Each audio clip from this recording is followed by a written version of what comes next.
돈은 피할 것도 두려워할 것도 아닙니다. 가까이 지려면 편안해지십니다. 돈을 생각하는 시간, 옥대표입니다.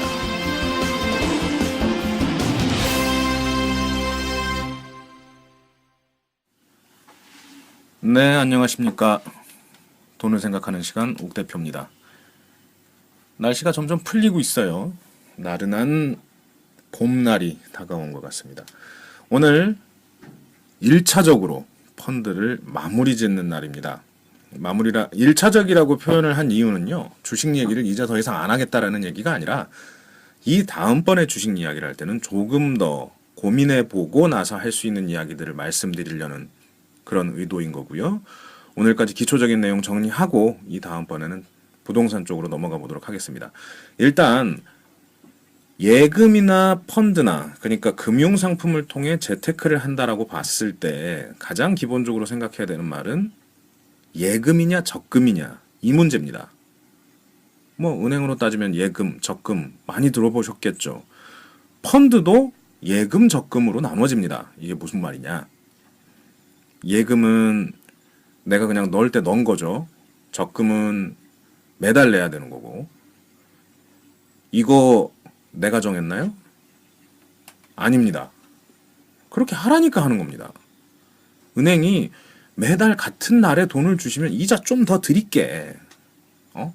우리도 당신 돈 받아가지고 이렇게 저렇게 굴릴 생각을 미리 좀 예상을 해야 되는데 꼬박꼬박 넣어준다라고 하면 고마우니까 내가 좀 더 드릴게. 이게 적금이고, 예금은 아무 때나 맡기면 최소한 요만큼은 보장해 줄게가 예금인 거죠. 이거 은행 사정 때문에 그렇게 된 겁니다. 펀드도 마찬가지입니다. 그냥 내가 주머니에 돈이 많은데 요거 어떻게 은행 예금으로 넣어놓자니 이자가 좀 적은 것 같고 내가 보기에 주식시장은 요러요러하게 흘러갈 것 같으니 니들이 좀 굴려봐봐 라고 펀드에다 맡겼다. 한번 딱 맡겼다. 그리고 냅뒀다 라고 한다면 이런 걸 보고 거치식이라고 합니다. 말이 좋아 거치식 뭐 이렇게 얘기하면 결국은 펀드에다 예금한 겁니다. 이걸 적립식으로 했다. 이것도 마찬가지입니다. 그냥 펀드에다 적금했다는 겁니다. 이렇게 매달 내는 돈이 모이면 당연히 총 합은 많아지겠죠. 금융회사 입장에서는 매달 들어오는 돈이 확실하면 그 돈을 운용할 수 있는 계획을 미리 세울 수 있습니다. 자, 이달에 또 뭐 이 사람 저 사람 싹 모여가지고 펀드에 30억 정도 더 들어오면 이걸로는 어떻게 하고 이런 식의 생각들을 할 수 있다라는 거죠. 그게 아니고 뭐 오늘은 돈이 안 들어왔고 내일은 많이 들어왔고 그저께는 뭐 얼마씩 더 들어왔고 이런 식으로 이제 좀 요동을 치면 들어오는 돈이 요동을 치면 그 사람들도 자금을 운용하는데 어려움이 있게 됩니다. 그래서 가급적이면 적립식을 권유하는 거죠. 투자하는 사람 입장에서도 적립식을 드는 게 좋기도 합니다. 안 그렇겠어요? 매달 조금씩 일정한 돈을 내가 내고 싶어서 내는 건 아니고 강제적으로 내고 있는 겁니다. 이게 적금도 그렇고요. 일단 매달 얼마씩이 나간다라고 생각하면 그 돈을 빼고 쓰게 돼요. 그게 강제저축의 묘미입니다. 월 200만 원을 버는 사람이 월 40만 원이 먼저 나가게 만들어 놓고 160만 원을 쓰는 케이스와 그냥 남은 걸 예금하겠다라고 마음먹은 사람의 케이스는 결과가 매우 달라질 겁니다. 이게 강제저축이죠. 그걸 증권사에다 맡기든 은행에다 맡기든 매달 같은 금액을 내서 맡긴다라고 하면 적립식 펀드, 적금이라는 표현을 쓸 수 있는 겁니다. 보험사에다 맡기기도 합니다만 죄송합니다. 이 방송을 들으시는 보험사분들에게는 정말 죄송합니다만 보험사에다가는 매달 돈을 얼마씩 맡긴다라는 개념을 저는 사실 좋아하진 않습니다. 그 사람들이 책임져 줄 직접적인 사람들은 아니더라고요. 그거에 대한 수수료를 상당히 은행보다 많이 받고 결국은 증권 운용사에다가 넘기는 형태가 되는데 그러면서 뭐 높은 수익을 추구한다라고 얘기하기는 어려운 면이 좀 있어요. 나중에 다시 또 보험사를 통한 금융상품, 뭐 유니버설, 변액 유니버설 뭐 이런 표현들을 쓰기도 하는데 그런 이야기들은 나중에 다시 보험에 대한 이야기를 할 때 다시 또 말씀드리도록 하겠습니다. 어쨌든 결국은 예금과 적금이다. 적금은 강제저축이라는 의미를 가지고 있고 그래서 나의 소비를 미리 제한해주는 장점이 있어서 가급적이면 이 적금이나 적립식 펀드를 가입하는 게 좋다라는 말씀을 먼저 드립니다. 일단 여기까지가 예금과 펀드에 대한 이야기였습니다. 이제 요 다음으로 넘어가는데 이 다음이 뭐냐면요. 부동산 투자가 아니고 부동산 그냥 집을 얘기하는 거죠. 이 집에 사는 것에 대한 이야기를 돈과 연관시켜서 한번 말씀을 나눠보도록 하겠습니다.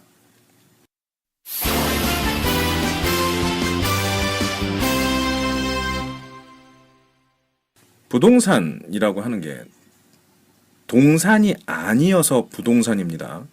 동산이라고 하는 건 움직일 동자입니다. 현금은 지폐는 움직이기가 쉬워요. 근데 땅은 움직이기가 쉽나요? 어렵죠. 건물 어렵습니다. 그래서 부동산이라고 부르는 거고요. 일반인이 가질 수 있는 부동산은 솔직히 물려받은 재산이 없다라는 가정하에 나 하나 놓을, 내 엉덩이 하나 붙일 집 하나 있기가 쉽지는 않습니다. 이 부동산이 사실 나에게 어떤 의미가 있냐라고 따져보면 내가 깔고 앉은 돈이에요. 깔고 앉은 돈.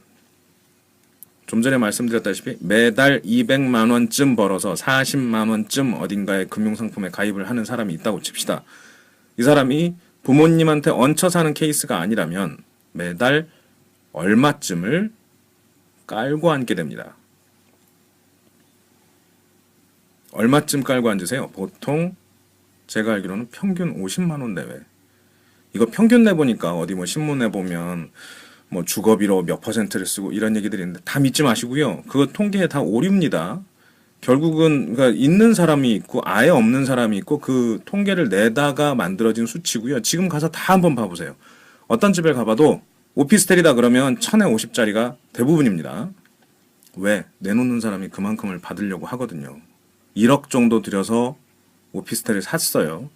그걸 가지고 1년에 600만 원쯤 벌 수 있어야 그 오피스텔을 산 이유가 됩니다. 그래서 그 사람들은 매달 50만 원의 월세를 바랍니다. 그 이유예요. 그것 때문에 대부분의 월세집들은 50만 원 언저리예요. 그거보다 비싸지기도 하겠죠. 어쨌든 그렇게 매달 50만 원이라고 한다면 결국은 나는 매달 50만 원을 내 엉덩이에 깔고 사는 거죠.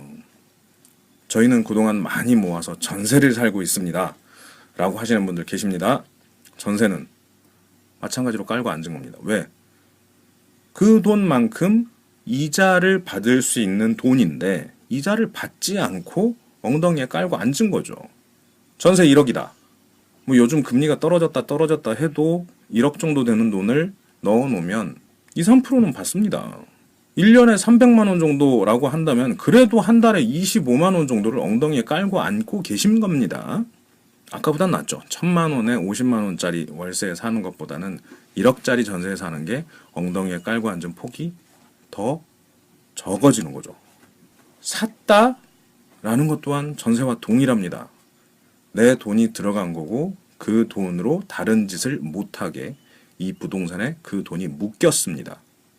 일반적으로 얘기를 하자면 지금 제가 말씀드리는 게 비슷할 거예요. 오피스텔 월 50만 원짜리 방 크기나 전세 1억짜리 방 크기나 자가 요즘엔 조금 이 전세와 자가의 가격 차이가 좀 줄어서요. 예전 같으면 1억 5천 정도 자가 하나 면적은 똑같습니다. 비슷합니다. 깔고 앉은 돈의 차이가 이제 조금씩 나는 거죠. 그렇게 따지면 전세가 깔고 앉은 돈이 가장 적은 편입니다. 그래서 사람들이 지금까지 전세를 선호해 왔던 것이기도 하고요. 이해되시나요? 부동산은 깔고 앉은 겁니다. 그리고 그 깔고 앉은 거에 돈을 쓴 정도를 따지면 월세 50만 원짜리 그리고 자가 1억 5천짜리를 약 3% 정도에 굴린다고 하면 1년에 450만 원 정도예요. 600만 원보단 싸죠. 450만 원. 전세면 1억을 가지고 넣어놨을 때 300만 원 정도. 순서가 딱 이렇게 됩니다. 전세를 사는 게 300, 집을 사는 게 450, 월세 사는 게 600. 쉽죠? 이 정도의 여건이 나옵니다. 그럼 사람들이 그래서 다 전세를 원했어요. 여기서부터 차이가 생깁니다. 거기까진 좋은데 그럼 지금까지 사람들이 왜 샀느냐? 300만 원이나 손해를 보고 1년에 300만 원이나 손해를 보고 1년에 300만 원 넘게 오를 거니까 집값이. 그래서 사왔어요. 전세 사는 사람들은 에이 300만 원 안 오를 거야 라고 생각하고 전세를 사는 겁니다. 사실은. 월세는 선택의 폭이 좀 없었죠. 그러니까 그만큼의 목돈을 마련하기가 쉽지 않았으니까 이제 사회초년생이나 신혼부부들 입장에서는 월세를 할 수밖에 없었던 형편이었겠죠. 이런 계산으로 다음 단계에 넘어갑니다. 자, 부동산이라고 해서 바로 무슨 제가 집값을 얘기한다거나 어느 동네가 좋다거나 이건 사야 된다, 이건 사지 말아야 된다, 언젠간 폭락할 것이다 이런 얘기를 말씀드리고 싶었던 건 아니에요. 뭐든지 간에요. 눈이 가고 자꾸 생각을 하다 보면 내가 뜻하는 바가 생기게 되고 그쪽으로 움직이게 됩니다. 거창하죠?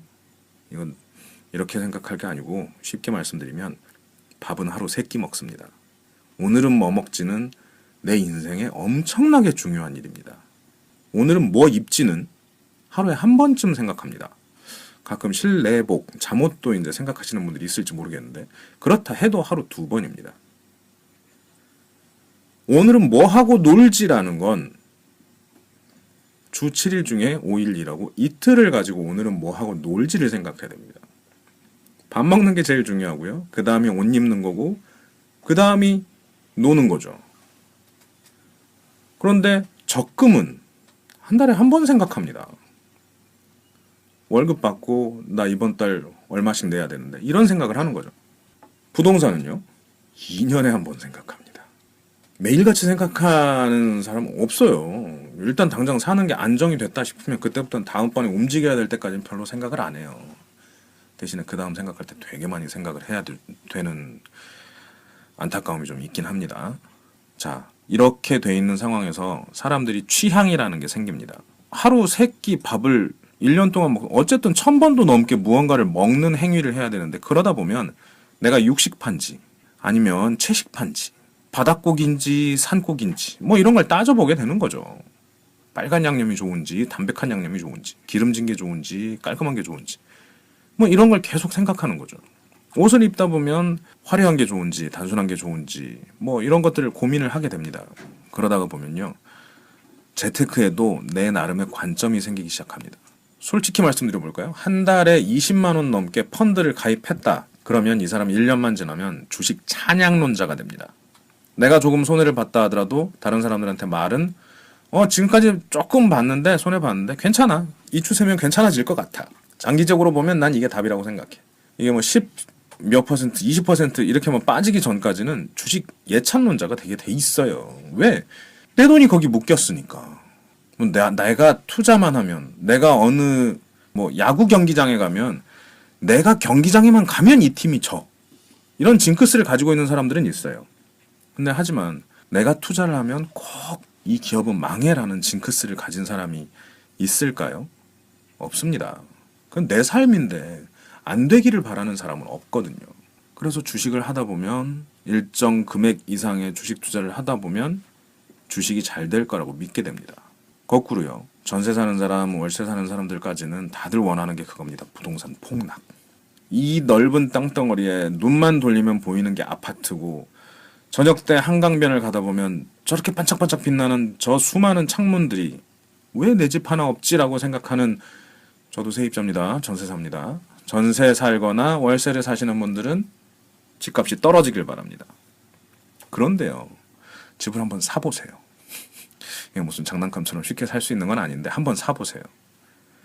대출을 50%를 받아서라도 한번 사보십시오. 그럼 이 집이 떨어질 거라고 생각할까요? 떨어지길 바랄까요? 말도 안 되는 일입니다. 지구가 멸망하는 날입니다. 그날은. 다 자기가 보는 만큼 보이는 만큼 가게 됩니다. 거기서 가장 행복할 수 있는 방법은 흔들리지 않을 자기만의 생각을 정리하는 거겠죠. 펀드를 들었는데 매달 뭐 얼마씩 넣었는데 1년이 지나도 2년이 지나도 3년이 지나도 내가 넣은 거보다 일정 규모만 안 빠진다면 아니면 내가 바라는 목표 수익률 아주 조금 은행보다 조금만 더 많이 벌어준다면 나는 이 펀드에 가입한 걸 후회하지 않고 이 펀드 매니저들을 존경할 것이다, 좋아할 것이다 마음먹은 사람들이라면 펀드가 좀 오르거나 빠지더라도 크게 흔들림이 없을 수 있어요. 근데 이거에 대한 걸 많은 기대를 하고 있다가 손해를 봤다. 열받죠. 남들은 대박이 났는데 나는 중박이 났다. 더 열받죠. 좀 번 줄 알고 싹 친구들 불러다가 맛있는 거 사 먹였는데 다시 떨어지면 짜증나죠. 그 내 기준만 바꿀 수 있으면 투자를 통한 수익이 얼마가 나오든 내 마음은 좀 편할 수 있습니다. 부동산도 마찬가지입니다. 어느 한쪽으로 보지는 마세요. 어느 날 갑자기 대박이 나거나 그러니까 오르거나 어느 날 갑자기 폭락을 할 일은 없을 겁니다. 서서히 움직이는 거죠. 거기에 내 마음이 정리가 되는 게 더 시급한 문제입니다. 부동산을 아까 계산할 때 제가 그렇게 말씀드렸어요. 월세 600만 원, 전세 300만 원 이런 식으로 이제 말씀을 드렸는데 이걸 조금만 더 확장을 시켜볼게요. 이제 전세값이 지금 요즘에 다들 급등하고 있어요. 급등하는 이유가 뭐냐? 너무들 잘 아시겠지만 부동산이 더 이상 좋아지지 않을 것이다. 그러니까 아까 말처럼 더 이상 이제 뭐 300만 원 이상씩 오를 것 같지 않다라는 생각하는 사람이 많아졌습니다. 그래서 전세를 선호합니다. 전세 가려는 사람은 많고 내놓으려는 사람은 줄어듭니다. 당연히 전세값이 오를 수밖에 없겠죠. 언제까지 오를까요? 집값보다 더 오를 수도 있습니다. 그리고 집주인들 입장에서는 몰릴 대로 몰려서 그렇게라도 받겠다라는 사람들이 나타나고 있습니다. 전세 자금 뭐 예를 들어 2억짜리 5억 뭐 너무 작나요? 서울 쪽 예를 들면 4억 정도 되는 아파트를 3억 정도에 전세 주는 게 되게 많았습니다. 근데 이게 어느 정도 한계까지 왔어요. 힘들어지기 시작합니다. 안 오를 거다라고 생각을 하니까 집주인들 입장에서는 어떻게 해요? 일단 당장 그게 오를 거라고 생각하고 내가 전세를 내준 집은 아니더라도 내가 사는 집에는 대출을 꼈을 가능성이 높습니다. 그 대출 이자를 갚아가면서 이 집값이 오르기를 바라는 케이스가 많았는데 그게 어려워진 겁니다. 생활비도 모자라지는 상태가 되죠. 그럼 팔려고 내놔야 됩니다. 근데 내놨다고 해서 팔릴까요? 안 팔립니다. 그럼 마지막 부담은 전세 세입자에게 강요를 합니다. 올립시다. 많이로 나옵니다. 그게 지금의 현상입니다. 자, 전세를 올린다. 제가 세입자라고 가정을 하고 다시 말씀을 드려보겠습니다. 자, 전세 1억 살고 있었는데 집주인이 1억 5천 달래요. 나가려고 보니까 그 동네 비슷한 가격이었던 데들도 다 1억 5천 달래요. 나가야 될까요? 더 외곽으로 빠져야 될까요? 집을 더 줄여서 가야 될까요? 지금까지 열심히 고생해서 만든 내 돈 1억을 가지고 살 데가 없다라고 한탄하면서 들어가야 될 집을 구하려고 보는데 1억 가지고는 갈 데가 없습니다. 1억에다가 다만 얼마라도 1, 20만 원이라도 월세를 붙이려는 반전세만 나타납니다. 이럴 때 계산을 하셔야 됩니다. 계산이라는 의미가 어떤 거냐면요. 자, 1억에서 1억 5천으로 올려달라고 하는 케이스에 부탁을 한번 해보세요. 그러면 전세자금 대출받게 집주인님께서 사인만 하나 해주세요. 콜. 그러면 은행 가겠죠. 5천 빌렸습니다. 이자가 5% 나왔습니다. 그러면 5천만 원에 5% 1년에 250만 원을 은행에다 줘야 됩니다. 한 달에 20만 원 꼴로 나갑니다. 20만 원이 2년이면 480만 원입니다. 이제 여기서부터 고민을 해보셔야 돼요.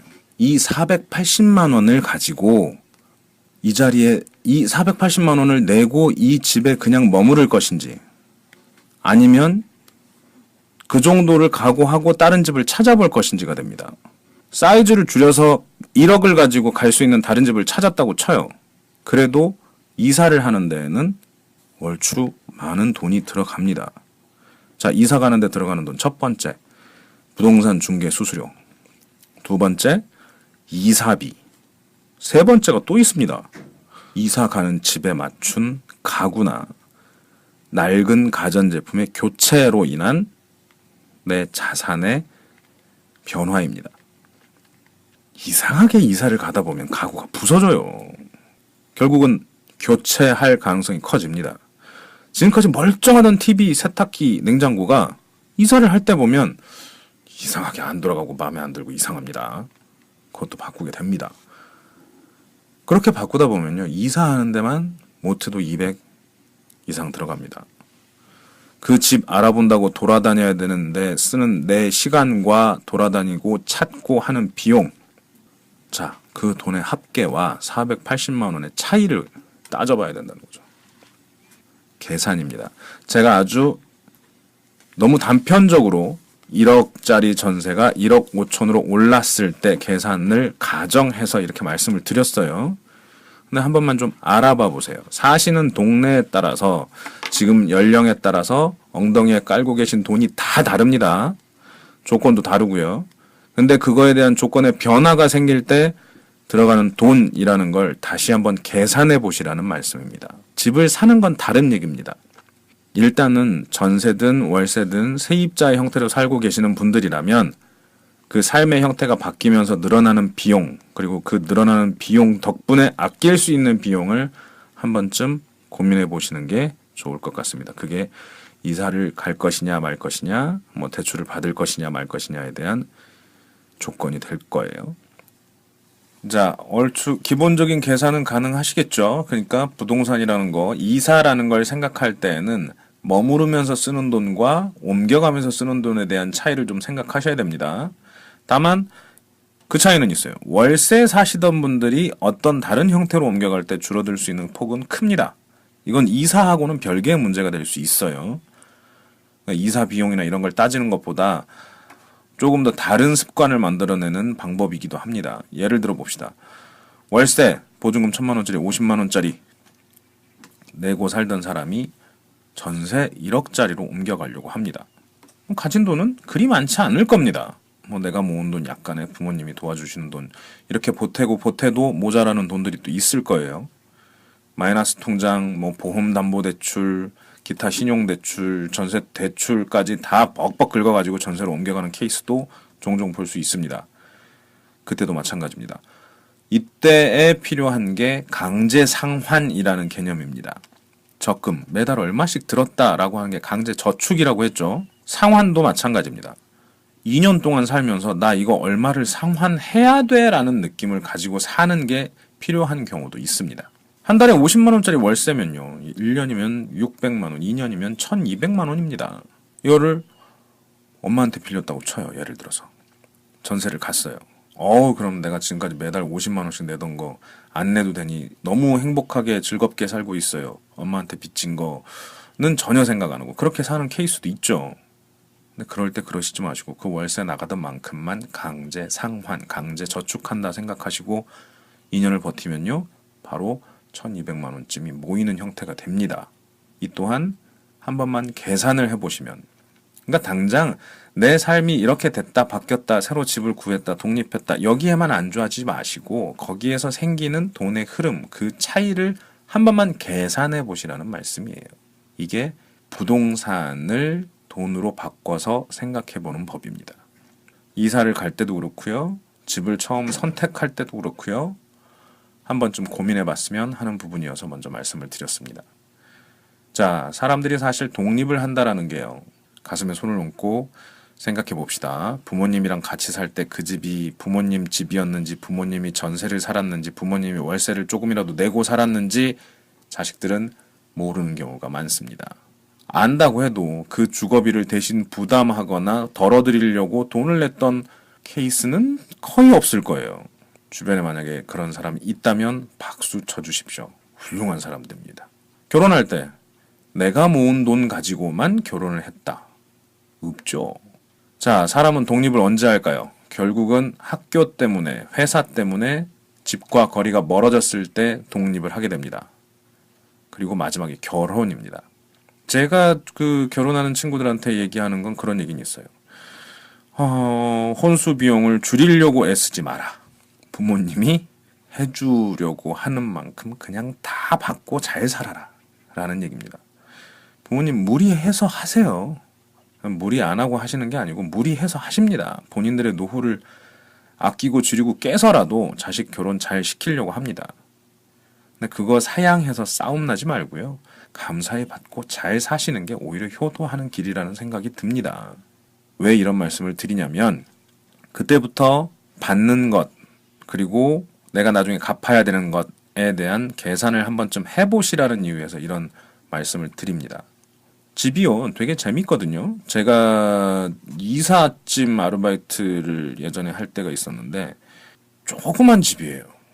근데 장롱이 어마무시한 고가의 장롱이 들어가 있는 거예요. 어떤 케이스인지 아시겠죠?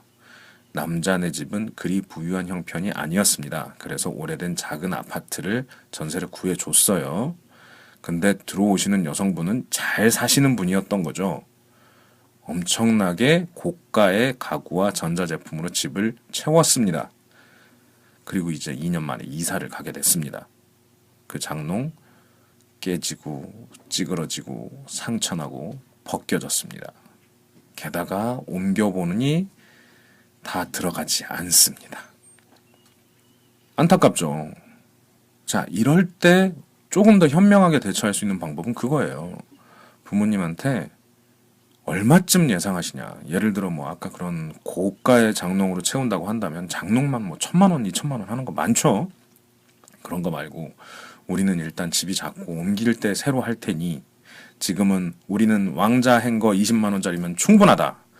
이걸로 하고 뭐 블라인드 치고 커튼 치고 그거 옷장이라 생각하고 살 테니 그냥 그거 용납해 주시고 장롱 사실 돈을 따로 주십시오 라든가 아니면 집을 구하는데 보태서 사용할 수 있도록 해 주십시오 라고 하고 받을 만큼 받으시라는 거죠. 그렇게 해서 가급적이면 월세보다는 전세에서 시작할 수 있는 형태를 만들어야 되는 거죠. 집이라는 게 재밌습니다. 지금은 서울에서 살다가 안 돼서 경기도로 외곽으로 밀려난다라는 표현을 하는데요. 과연 그게 밀려난 걸까요? 이렇게도 한번 생각해 보세요. 직장이랑 가까운 곳에 살다가 이제 직장에 가까운 곳에서 살 형편이 안 돼서 전셋값이 너무 올라서 외곽으로 나간다. 집의 크기를 그대로 유지했을 때의 이야기죠. 집을 줄여서 살기가 어렵기 때문입니다. 왜? 첫 번째는 일단 짐이 많아졌어요. 두 번째는 같이 사는 사람들이 이미 다 지금 현재 사는 집 크기에 익숙해져 있습니다. 그걸 더 줄여가면서 버티기가 쉽지 않은 거죠. 그래서 외곽으로 나오게 됩니다. 근데 이게 밀려났다라고 생각을 할 건 아니고요. 내가 원하는 삶을 살기 위해 그 선택을 했다라고 생각하시면 상대적 박탈감은 덜할 겁니다. 지난번 펀드에 대해 말씀드릴 때도 이 단어를 그대로 썼어요. 상대적 박탈감. 내가 느낍니다. 누가 봤을 때 뭐 이 정도면 어떻다라는 정의는 없습니다. 맨날 저 기사 보면 그런 줄을 세우려고 그래요. 부자는 얼마다. 얼마 이상 벌어야 부자다. 얼마 이상 가지고 있어야 부자다. 중산층 되려면 어떻게 해야 된다. 매달 얼마고 뭐 집은 어디 살아야 되고. 그런 거에 혹하지 마십시오. 그냥 내가 상대적 박탈감을 느끼지 않을 만큼의 수준의 삶을 산다면 그걸로 족한 겁니다. 그거보다 매우 많이 번다고 해서 더 즐거울 건 아니고요. 집도 마찬가지입니다. 그 상대적 박탈감이라는 걸 느끼지 않아야 내가 행복할 수 있습니다. 밀려났다가 아니고 나는 선택한 겁니다. 그리고 계산을 해보니 돈의 흐름을 따져봐도 이게 더 낫기 때문에 나에게 주어진 상황 하에서 최선의 선택을 한 겁니다. 이게 주거에 대한 기본 생각이 됐으면 합니다.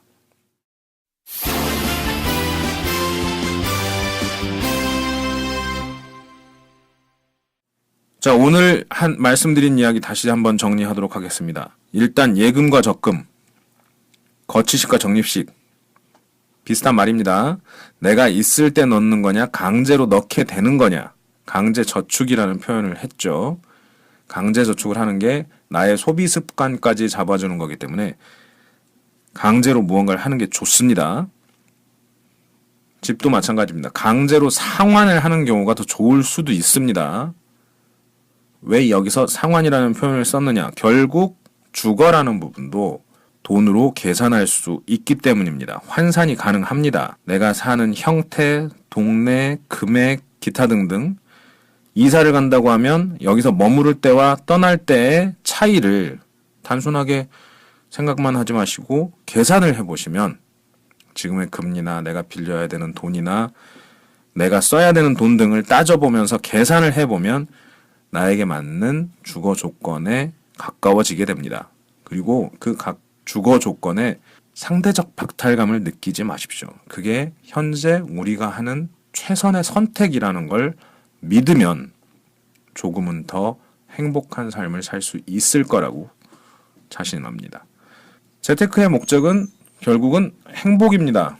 재테크의 목적이 돈 놓고 돈 먹기가 아니고 재테크의 목적이 얼마를 모으자가 아닙니다. 그걸 모았다고 행복해진다라는 보장은 없습니다. 어떻게든 행복의 개념을 재테크와 연결시켜서 찾았으면 하는 게 제 바람입니다. 처음에도 그런 말씀 드렸었어요. 꿈이라는 건 자꾸 꿔봐야 구체화가 됩니다. 행복이라는 것도 자꾸 생각하다 보면 그 행복이 구체화가 됩니다. 저는 돈을 많이 벌 겁니다. 왜요? 그 돈을 많이 벌어서 불우한 사람을 돕고 싶습니다. 아이들을 위한 학교를 세우고 싶습니다. 그런데 돈을 왜 많이 벌어야 되죠? 잘못된 프레임에 갇혀 있다라는 생각을 해보기도 합니다. 돈을 벌어야 이 사회에서 인정받고 그 다음에 네가 무언가를 할 수 있게 돼라는 이야기. 아니죠. 남을 돕는 게 기쁘다면 돈을 벌지 않더라도 최소한의 생활비를 가지고 남을 도울 수 있습니다. 그게 정말 꿈이라면요. 그건 꿈이 아니었던 거예요. 그냥 강제로 주입당한 생각이었을 가능성이 높습니다. 구체적으로 꿈을 꾸시고 구체적으로 그 꿈을 이룸으로써 거기서 행복을 얻어 가셨으면 좋겠습니다. 그 과정에서 필요한 돈에 대한 생각, 그 돈을 모으거나 늘리거나 불리거나 하는 내용들은 이 방송이 계속되면 될수록 조금씩은 여러분들에게 전달이 되리라 믿습니다. 자, 오늘은 여기까지 하고요. 다음번에는 부동산의 조금 더 깊은 이야기들 나눠볼 수 있도록 하겠습니다. 다음 시간까지 즐거운 행복한 나날들 되시기 바랍니다. 지금까지 욱 대표였습니다.